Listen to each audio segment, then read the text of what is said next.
One of the powers that government did usurp over the past several years is the right to decide what medicine you take in the form of COVID mandates. How did you feel about that? And how many COVID shots did you take? And how do you feel about it now, in retrospect? How many COVID shots did you take? 0.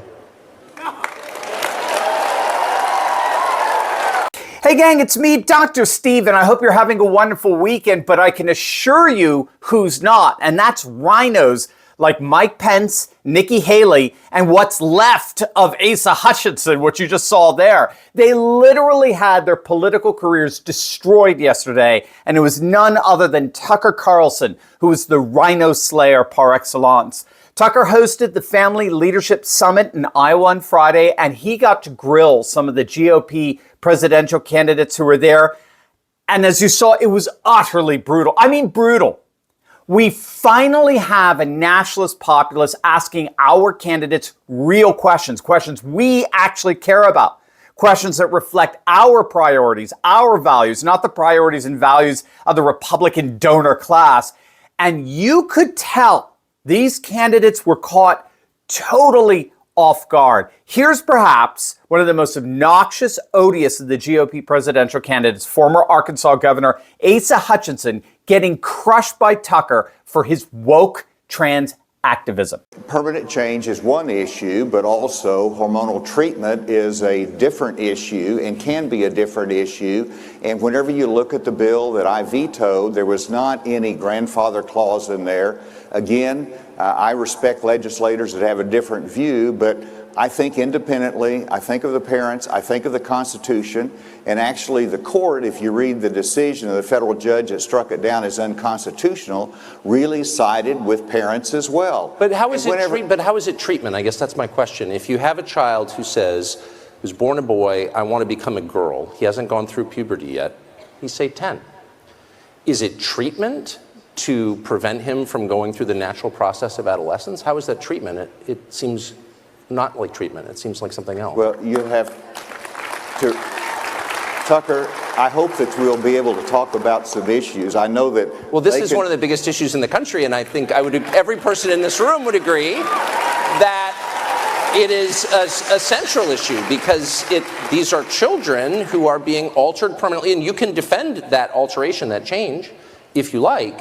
But there's really no debate about whether or not it's permanent. And so I think it's fair to ask you in a calm, rational, and I very much hope polite way, why you would support that. Stop! I can't watch. Glenn Beck likened that interview to the Hindenburg disaster. It was that bad. But if Asa Hutchinson was the Hindenburg, Mike Pence, former VP Mike Pence, was the Titanic.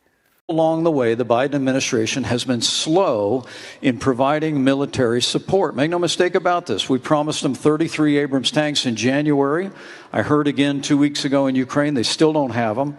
We've been telling them we'll train their F-16 pilots, but now they're saying maybe January we'll let somebody transfer some jets. I'm sorry, Mr. Vice President, I know you're running for president. You are distressed that the Ukrainians don't have enough American tanks. Every city in the United States has become much worse over the past 3 years. Yeah. Drive around. There's not one city that's gotten better in the United States. And it's visible.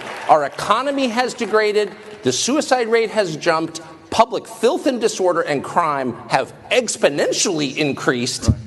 And yet your concern is that the Ukrainians, a country most people can't find on a map, who've received tens of billions of U.S. tax dollars, don't have enough tanks. I think it's a fair question to ask, where's the concern for the United States in that? Well, it's not my concern. Tucker, I've heard that routine from you before, but that's not my concern. That, my friends, was the very definition of committing political suicide. That's not my concern. That's going to be played over and over again in these primaries. Where's your concern for the United States? That's not my concern. That's not my concern. I mean, gang, there's no coming back from that. I mean, Tucker literally obliterated Mike Pence's entire political career in under 60 seconds. But Tucker also grilled him. I mean, the whole thing was just an absolute train wreck for Pence. But Tucker also grilled him on his supporting Zelensky, even though Zelensky is overtly persecuting Christians. Take a look. Would you, may I ask, would you be, and I believe you have a good faith position on this, and we have disagreements on it, but I want to just, I can't let you elide over the question of the treatment of Christians and clergy. I know, I heard and that would again, you be, Tucker. well, no, but hold on, would you be problem is willing, you don't accept my answer. I just told you that I asked the religious leader in Kiev if it was happening. You asked me if I raised the issue, and I did. and I'm saying I also raised it with the Ukrainians, and I was told that there are religious leaders who have been working with the Russian military that is murdering people by the thousands. Okay. I mean, Tucker, look. Wait, but hold on. Don't you think... Let me explain to you what I think our national interest is there. I would think you would have greater concern for religious liberty in Ukraine. And I'm surprised by your I told you I answer. raised the issue of religious liberty. No, you spoke to one person who's clearly on one side of it, and there are many, many news reports that are not disputed by anybody that many clergy have been arrested in Ukraine. And I'm merely saying I may not agree with their views. I'm not Russian Orthodox, but you can't arrest clergy for having different views, period. Because if you do, you violate the basic tenet of religious liberty. I want to be clear with you. I won't stand by it. I won't stand for it. If people are being persecuted for their religious beliefs, I won't stand for it. In any country with which the country of our nation is supporting or our allies are supporting. Yes. Period, paragraph. Another highlight for me was Tucker Carlson asking Nikki Haley this. Who blew up the Nord Stream pipeline? I mean, I don't know. I'm not claiming you did it. No. I'm just kidding. No, I don't know. I mean, that's what I'm saying. Do you know who did it? Seems pretty obvious. It was backed by the Biden administration, I would say. I mean, I think all the evidence suggests that, but I wasn't there. But I mean, that seems like a huge step. This is the largest industrial sabotage in history, sent more carbon in the atmosphere than any act ever. And like, there's weirdly no curiosity about who did it. And I think that's strange. Why do you think there's a lot of things that are strange with the Biden administration. This isn't the first one. I guess what I'm really saying is if you were running against the Biden administration, to do something like that and shaft our closest allies in the world, which would be Western Europe, and deprive them of the energy they need to run their manufacturing sector and destroy their economy, which it is in the process of doing, like, that's a major sin to have done something like that. You just betrayed our allies, and no one on the right is accusing the Bidens of what they clearly did. So I don't know why. She's such a pathetic warmongering rhino, and that's basically how the entire day went. Tucker literally systematically obliterated the careers of rhino after rhino after rhino candidate. It was stunning to watch. It was literally like witnessing a 20-car pileup. Both, I have to say, Vivek Ramaswamy and Ron DeSantis, they did relatively well. Vivek particularly, but when all is said and done, yesterday proved something. Yesterday proved that voices like Tucker Carlson are now the chief voice of the Republican Party. Tucker isn't simply a voice of the party. He's the voice. Tucker is, as one person put it, the new standard bearer of conservative media. And in that sense, what we saw in Iowa yesterday only served to confirm what American University professor Alan Lichtman is saying of the Republican Party as a whole. Lichtman is making the argument that no other candidate can even come close to beating Donald Trump for the Republican presidential nomination. Literally no one, most especially DeSantis. All right, it's not happening. No matter how much Ben Shapiro and Dave Rubin want it, it ain't happening, okay?